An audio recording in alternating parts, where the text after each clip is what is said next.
Est-ce que vous connaissez, tous les uns et les autres, Samy Bouajila? C'est un super comédien.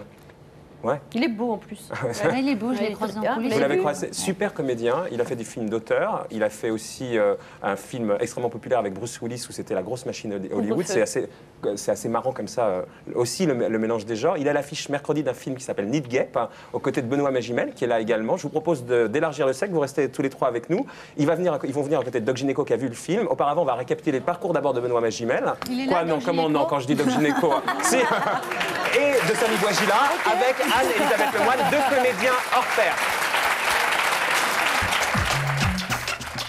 Une conférence de presse avec Benoît Magimel, c'est comme une plongée en apnée dans le monde du silence. Je me suis laissé guider, quoi. J'ai fait confiance. Un gros blanc, 2-3 mots, histoire d'eux, et à nouveau, du silence. Un bonheur. Merci à tous nos invités. Et désolé... Le comédien n'est pas bavard, il est d'ailleurs le premier à fuir les questions trop insistantes de la presse, au point d'être surnommé le prince du silence, le cauchemar des journalistes. Une interview avec Benoît Magimel, c'est une expérience à part, parce que c'est un acteur assez particulier. Il ne veut pas lâcher quoi que ce soit.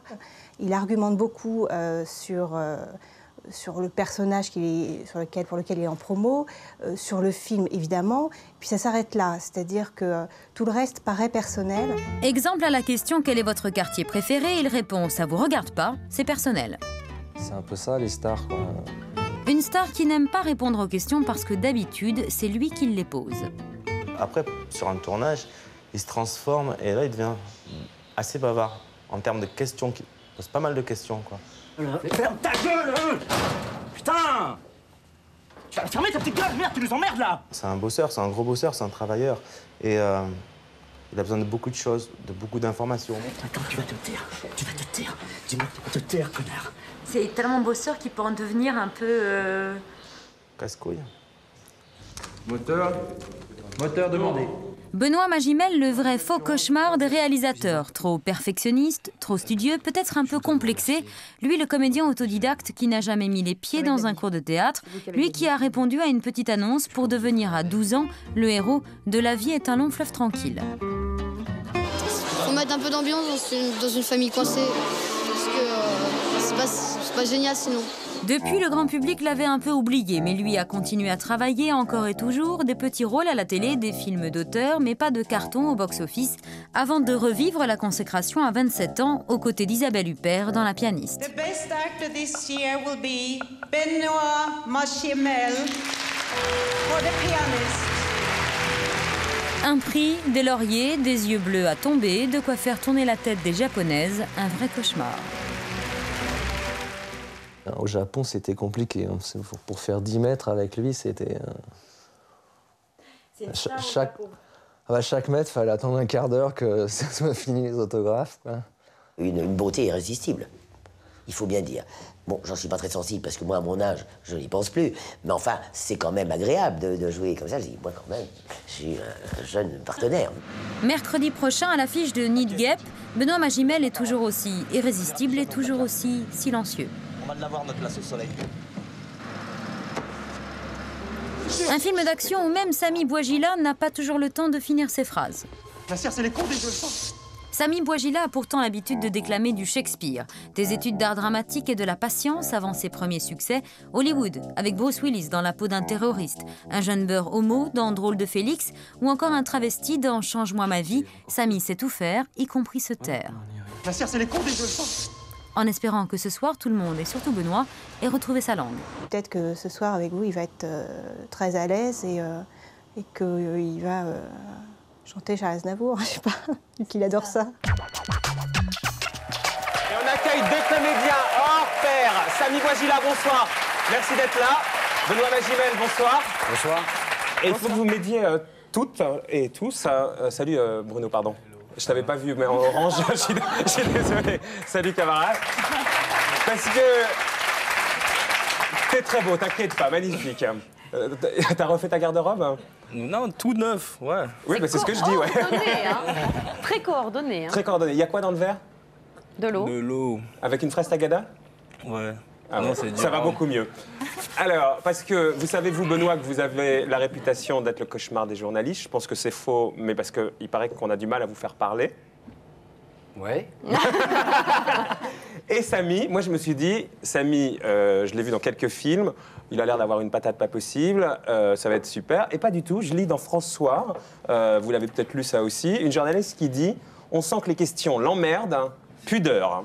Donc il faudrait déjà que vous commenciez l'un et l'autre par me dire ceux qui vous emmerdent, comme ça on va passer à tout le reste. J'ai tout préparé, il y a bien un truc qui ne va pas vous emmerder. Samy d'abord, qu'est-ce qui vous emmerde? Vous voulez pas parler de quoi ce soir?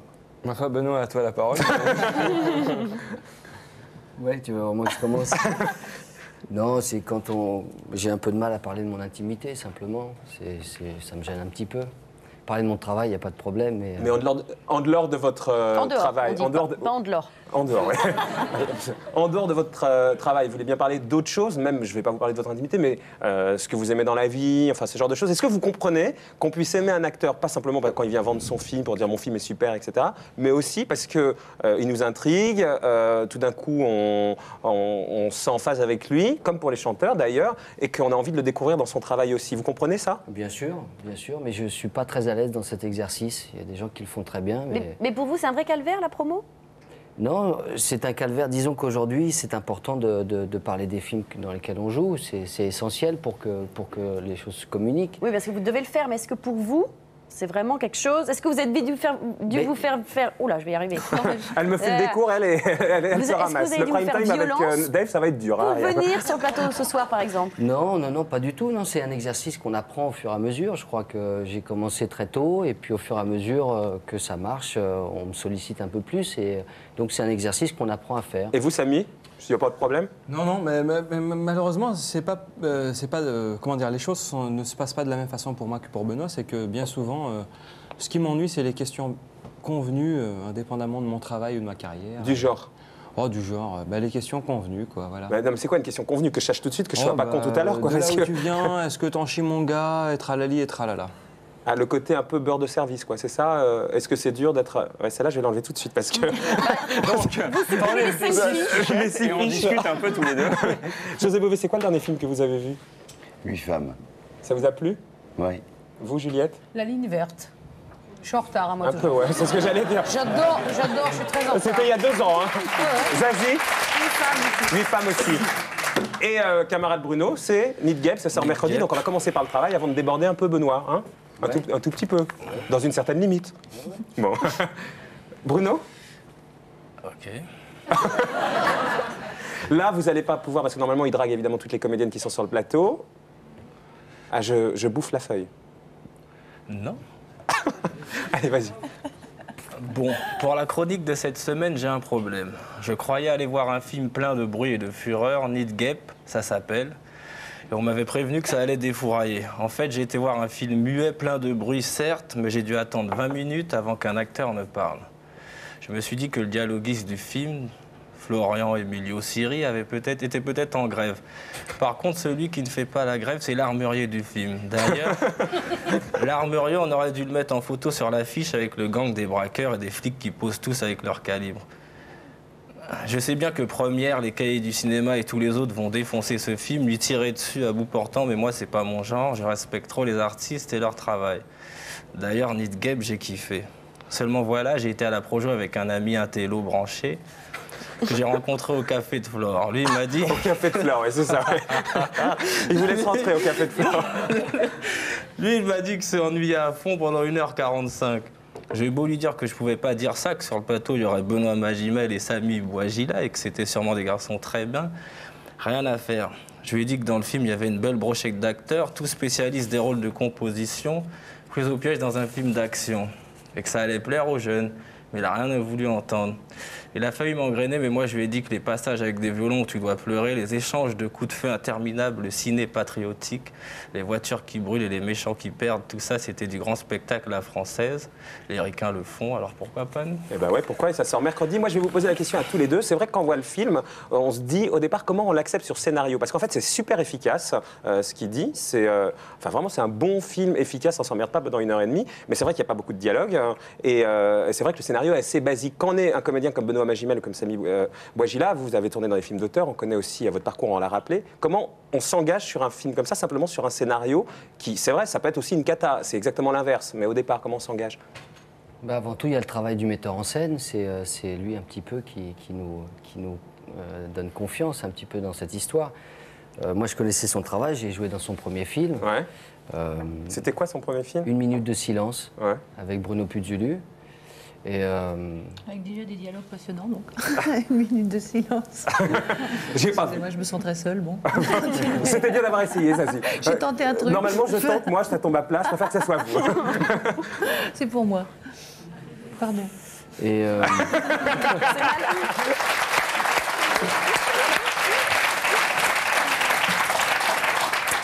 non, mais quant au côté silencieux dont parlait Bruno, c'est très plaisant pour un acteur de pouvoir exprimer des choses sans forcément utiliser des mots pour le dire. Et c'est très différent de ce que vous avez fait jusqu'à là. Exactement. Et puis le film d'action, c'était un registre dans lequel j'avais envie de participer. Et vous, Samy?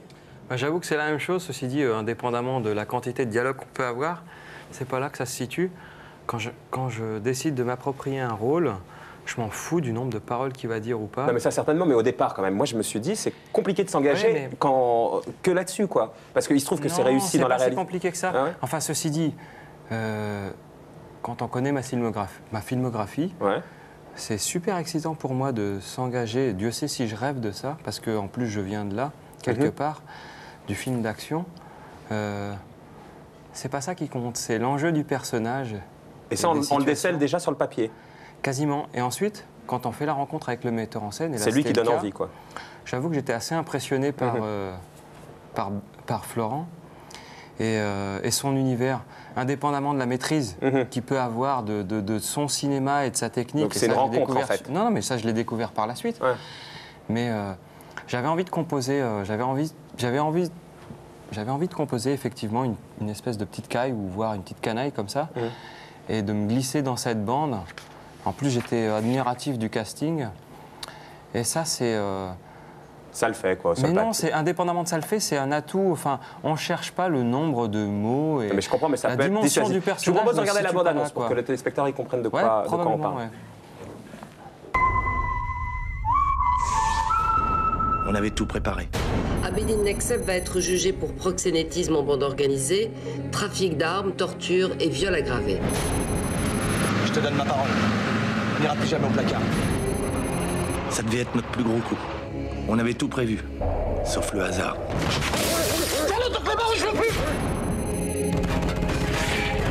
Et eux, cette nuit-là, on n'aurait jamais dû les rencontrer.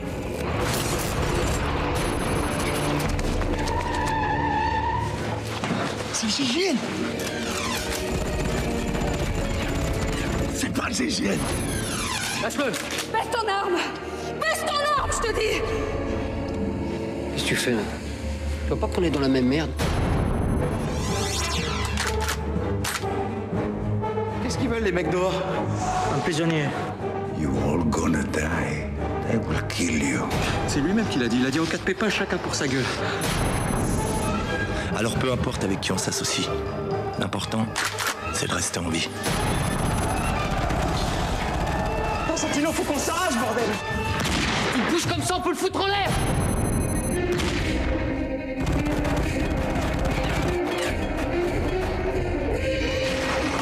Je vais te faire sortir, mon enculé!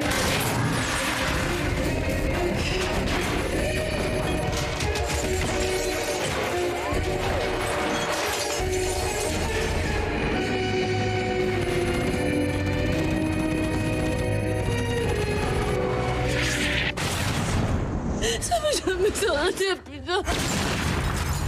Lead gap. Lead gap. Et c'est donc mercredi. Benoît, vous l'avez entendu ce qu'on disait tout à l'heure dans le sommaire, il y a un truc de drôle? J'ai dit un truc de triste? Non, mais C'est elle a parce fait que- une tentative vachement sympathique. Non, mais- Je voulais poser une question. Qui, Ariane c'est ça? Bah, je te fais un petit signe pour dire j'ai un truc à dire Ah, et bah, toi tu me vas-y. regardes, vous me regardez, hop, vous me passez. bah, Je sais plus ce que je voulais dire maintenant. Moi, Mais... j'ai juste entendu à côté de moi, c'était bien. Alors je peux y aller là maintenant, Ouais, ça va ouais, les filles? allez-y, je dirai un truc après, c'est tout. Le physique à la Delon, vous l'avez vachement entendu ce truc-là. Un petit peu, ouais. Et le charisme, Alain Delon, vous l'avez entendu aussi. Moi, c'est vrai qu'on rencontre finalement pas mal de gens par la télé.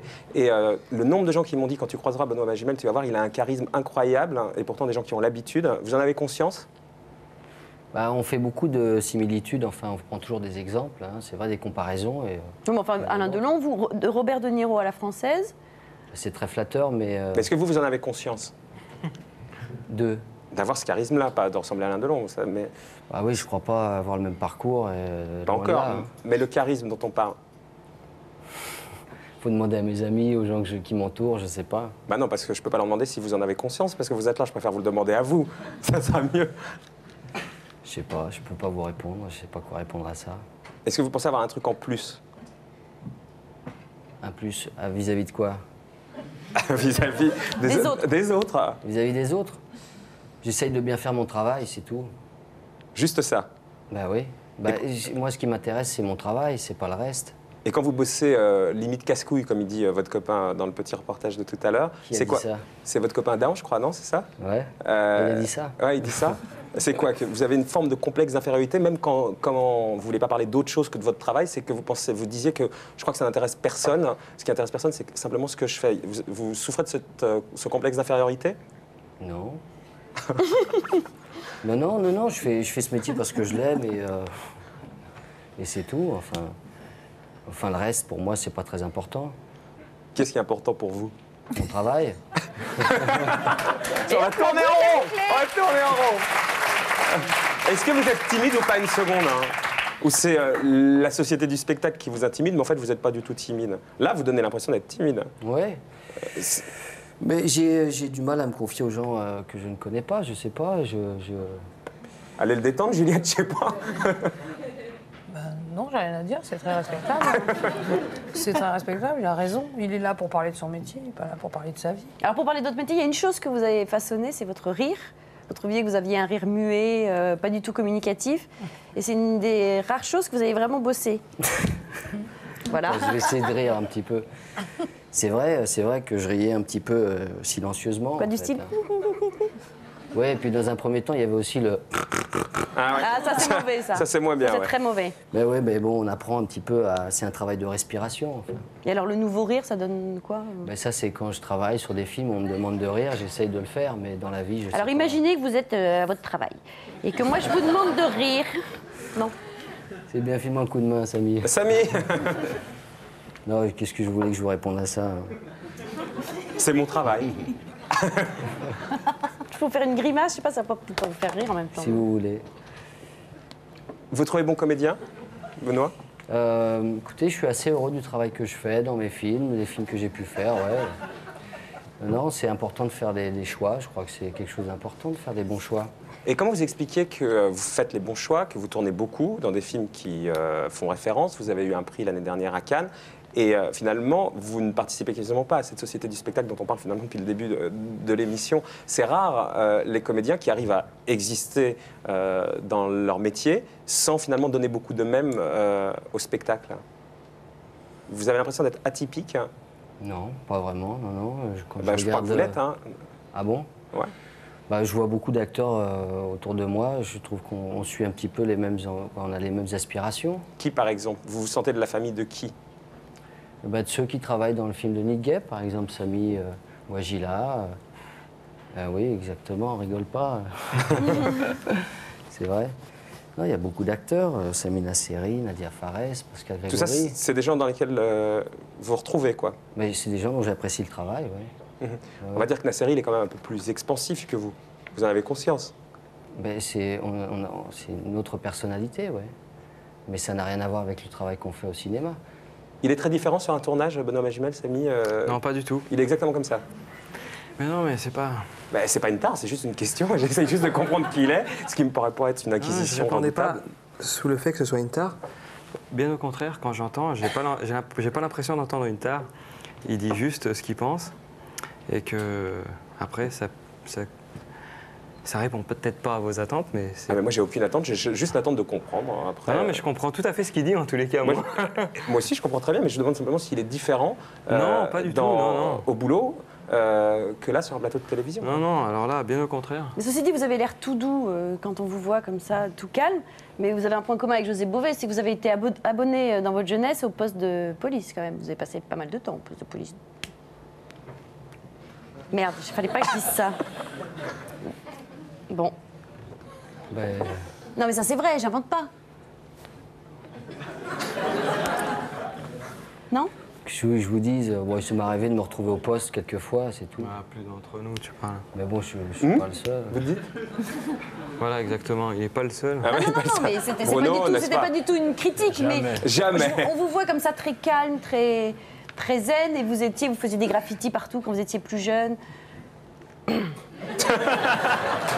Sors les rames. Sors les rames. Je vais vous offrir un t-shirt. Voilà, le t-shirt de José Bové, tiens, je fais diversion. Le monde n'est pas une marchandise.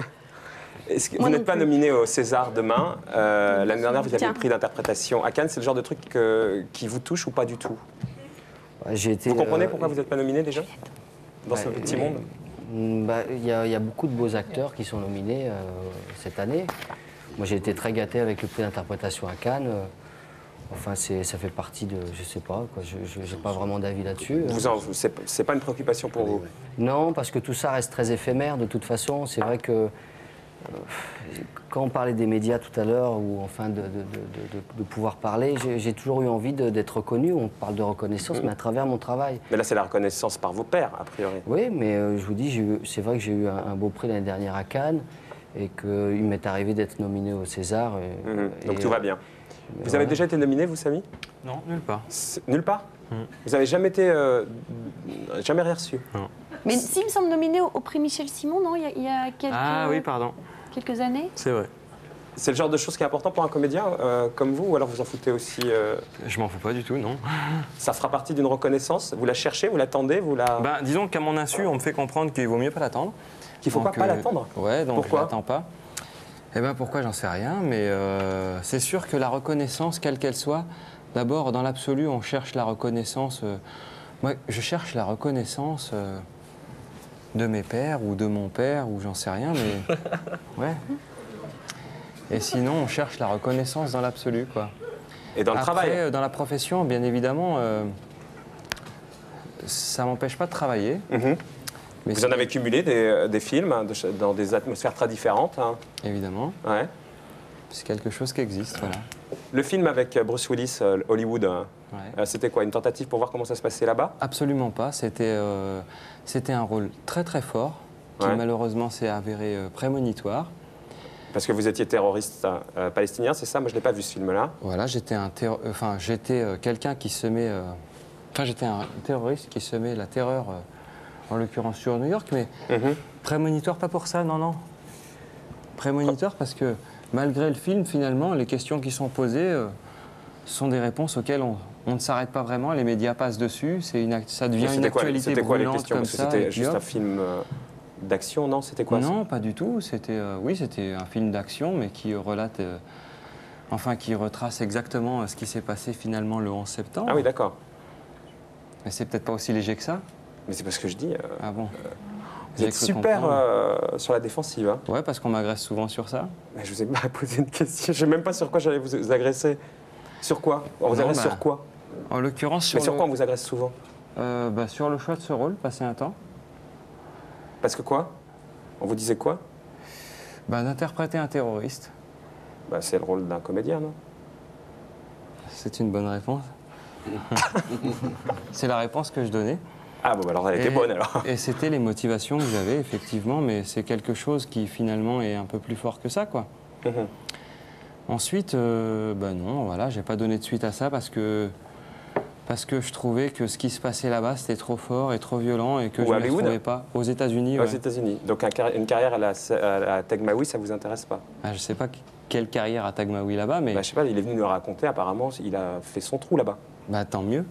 Enfin, moi, une fois le film fini, j'avais hâte de rentrer, ne serait-ce que pour enchaîner le film que j'avais en France.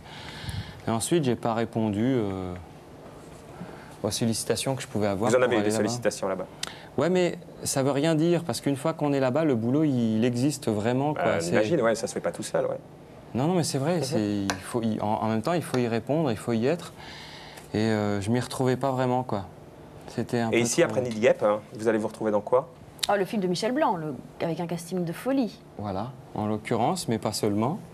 Ouais. Et puis il y a d'autres films après, quoi. Est-ce que vous êtes, juste pour revenir sur... Parce qu'il y a Bouquet, Dutronc, Karine Viard, Charles Tramping, Vincent Elbaz, Clotilde Courreau, Doyon et d'autres, et vous. Est-ce que vous partagez l'avis de Benoît qui dit que c'est plus simple d'être face à des grands acteurs parce que finalement, ils vous tirent un peu vers le haut? Oui, mais les grands acteurs, c'est pas forcément les noms qui sont déjà reconnus, en l'occurrence ceux que vous venez de citer. C'est qui?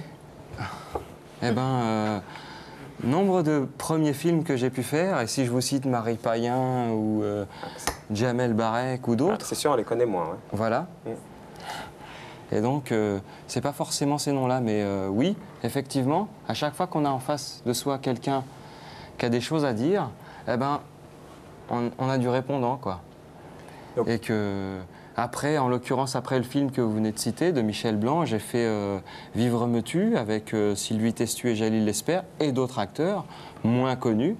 Mais Dieu sait si on y a pris du plaisir. Pour conclure, c'était pénible ou pas pénible pour tous les deux, là? Quoi?